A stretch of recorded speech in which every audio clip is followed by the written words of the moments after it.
Siamo tornati nella nostra terra come figli del Veneto. Scendono dal pullman, contenti ed emozionati.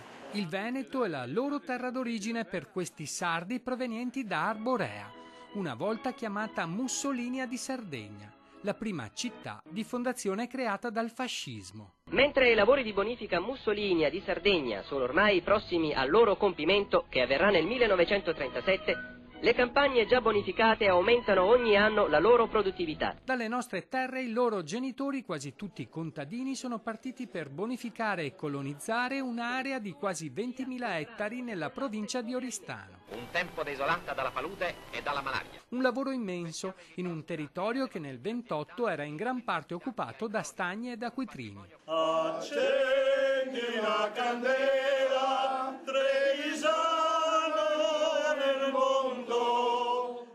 Veneti e sardi che accorsero per la costruzione di strade e canali, ponti ed argini, officine e ferrovie, ambulatori e case coloniche.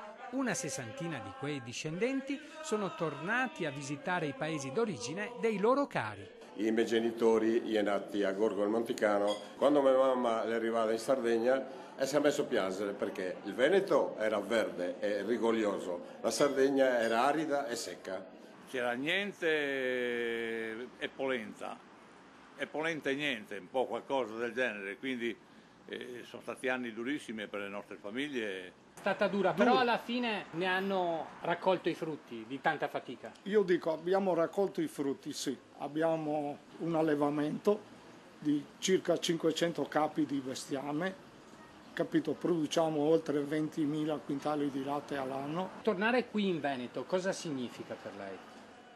Significa una cosa straordinaria.